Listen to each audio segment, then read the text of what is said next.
a posse, e aí bote aspas aí nesta posse, né? Posse de Nicolás Maduro.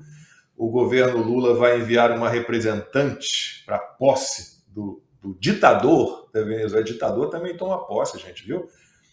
Vai ser na próxima sexta-feira, tá? O Brasil será representado pela embaixadora em Caracas, Glivânia Maria de Oliveira. De acordo com Itamaraty, a presença da embaixadora na posse se justifica pelo fato de as relações com a Venezuela não terem sido rompidas.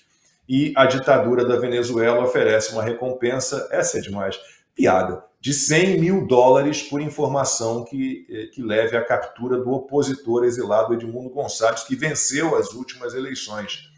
Ele que estava lá refugiado na Espanha, foi para a América do Sul, ele se reuniu com o Javier Milei na Argentina, e depois os dois cumprimentaram venezuelanos reunidos na Praça de Maio, em frente à Casa Rosada, sede do governo argentino.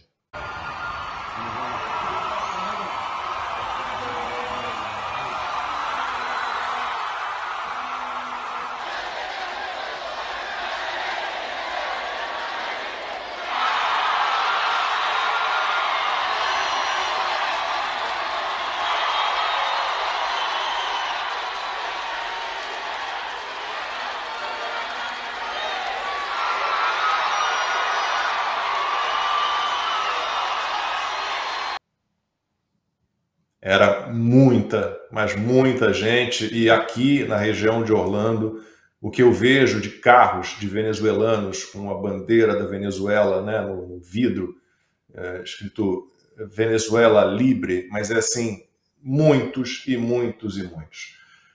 Consta, depois eu passo para o Silvio com um outro ponto sobre esta posse e essa relação do Lula com o Nicolás Maduro. Bom, é um risco político que o Lula calculou bem, né? Ele ir à posse, entre aspas, poderia ser muito prejudicial a ele. Mas a gente sabe muito bem que a relação dele com o Maduro é coisa boa para ele. Então, para citar uma vez mais a sua revista Timeline e o excelente artigo da nossa amiga Ludmila Lins Grillo, né? A entrevista do Mike Benz para o Joe Rogan falou, né, de uma intervenção americana do Deep State, da CIA, nas eleições brasileiras. E quem seria o instrumento, o porta-voz, o responsável por isso? O Alexandre de Moraes. Então, o Lula deve favores aos coleguinhas globalistas, a turma dos Soros, digamos assim, e ao Foro de São Paulo. Então, ele está acendendo vela para dois diabos, né? Não recomendo acender vela para dois deuses, dois mestres.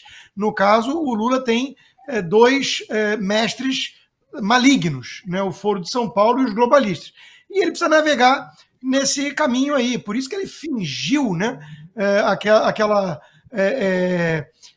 treta, né, aquele rompimento, aquele atrito com o Maduro. Era um teatro, tá aí, né? Era um teatro. O PT, que não faz um movimento sem autorização do Lula, reconheceu a vitória ilegítima, roubada uma vez mais, do ditador Maduro nas últimas eleições. E o Lula manda, né, representante oficial para posse. Então está muito claro que aquilo era um teatro, mequetrefe, para surpresa de absolutamente zero pessoas, né? Então é disso que se trata. Agora, o que eles vão ter que lidar daqui para frente é com os Estados Unidos sob o comando de alguém que sabe que tudo isso é uma farsa, que são quadrilhas, que são comunistas, que são narcotraficantes no poder.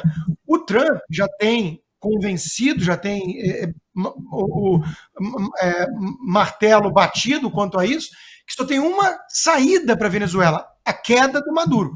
Se é viável ou não, como que ele faria isso, uma nova Baía dos Porcos, como tentaram o JFK e a turma lá em Cuba, isso a gente não sabe. Mas o Marco Rubio, que é descendente de cubanos e que vai ser o todo-poderoso secretário de Estado do novo governo, andou mandando recados, né, em espanhol, para ficar bem claro, e esses dias aí resgataram uma fala dele de alguns meses atrás, porque vai ter esse evento da posse. E o recado é claro: ou vocês traem o ditador e abandonam esse barco furado, ou vocês vão levar derramamento de sangue no país. É um alerta com um tom assim de quase ameaça, não é não? Veja. En este momento, a quienes sirven en las Fuerzas Armadas Nacional Bolivariana, la Guardia Nacional, la Policía Nacional, ha llegado el momento de tomar una decisión. La única forma que Maduro permanezca legítimamente en el poder será por un derramamiento masivo de sangre. A ustedes, los policías y militares del común, se les pedirá que maten a cientos de compatriotas inocentes. Estas personas no son sus enemigos. Estas personas pueden ser sus familiares, sus vecinos, sus amigos. Son compatriotas que, como usted, le hicieron fuerza a la Vinotinto recientemente. Llegó el momento de tomar una decisión. ¿Quiere usted ser la marioneta de una dictadura o quiere servir verdaderamente a su patria? Todos ustedes, los oficiales, deben tener claro que cuando llegue este momento, muchos de sus compañeros se negarán a seguir órdenes. Pois é, e, claro, vale uma nota final de que o Maduro é amigo do Lula, sempre foi, desse pessoal todo, e o Milei está na contramão, uma vez mais, do Brasil, que virou eixo do mal. Enquanto o Brasil caminha a passos largos em direção à China, Rússia, Coreia do Norte e essa cambada latino-americana aí, Cuba, Nicarágua, Venezuela, o Milei, né, abrigando o presidente eleito na Venezuela e que teve o cargo usurpado pelos companheiros do Lula. Ô, Ana, será que, como a gente espera, aliás, o Trump vai ter um olhar mais voltado para a América Latina neste segundo mandato dele? Vai lá, Combi, porque eu já andei fazendo exatamente a mesma pergunta, né? Nos bastidores do Congresso americano, articulistas do Partido Republicano, pessoas próximas, inclusive, do Donald Trump. E sim, ele inclusive vai colocar alguns nomes muito importantes para aqueles cargos, né? De alguns setores, algumas instituições que olham a América Latina, as Américas, inclusive, a relação entre as Américas, porque existe essa preocupação desse crescente neocomunismo, se podemos colocar dessa maneira, que traz similaridades, inclusive, com a década de 1980, com a administração de Ronald Reagan. É tudo assim muito parecido, né?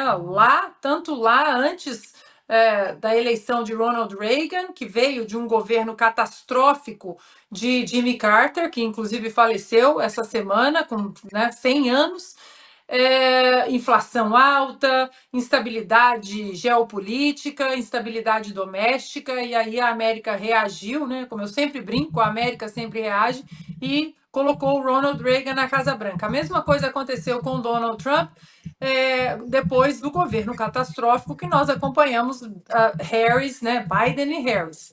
Vem Donald Trump porque a América reagiu numa eleição que uniu, né? Falamos aqui logo depois das eleições de novembro, né, essa coalizão de republicanos independentes, inclusive alguns democratas moderados, mas a questão, Lacombe, é que tanto na década de 1980 como agora, existia essa preocupação. Ronald Reagan tinha uma preocupação muito grande com o crescimento desse pré-comunismo, desse socialismo com carinha de bondade, de tolerância, de amor a todos, vamos cuidar de todos, que nós sabemos que lá na ponta, sabemos muito bem onde isso vai acabar. Né? Ronald Reagan tinha essa preocupação, tanto que quando a Margaret Thatcher colocou o dedo pesado ali nas Falklands, o Ronald Reagan é uma das famosas brigas ali, discussões entre dois amigos, a Thatcher e Reagan, Reagan pedindo, não, vai com calma, porque a gente precisa ali da Argentina e dos outros países ali na América do Sul para conter o comunismo. E ela disse, não, com esse tipo de gente, você vai concordar comigo, não tem meias palavras, eu vou acabar com isso logo, e realmente acabou com isso logo. E existe essa mesma preocupação no governo agora, que se inicia dia 20 de janeiro, com Donald Trump. Esse crescimento até de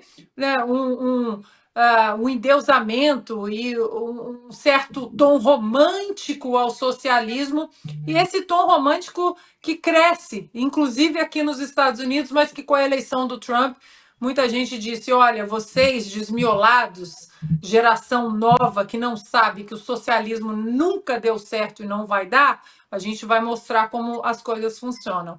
Existe sim essa preocupação, Lacombe, e os próximos nomes que serão indicados para posições importantes olhando a América Latina serão nomes muito bem escolhidos para assuntos e problemas reais, não apenas para cargos políticos ou de vitrine política, como normalmente essas instituições e esses cargos demonstram.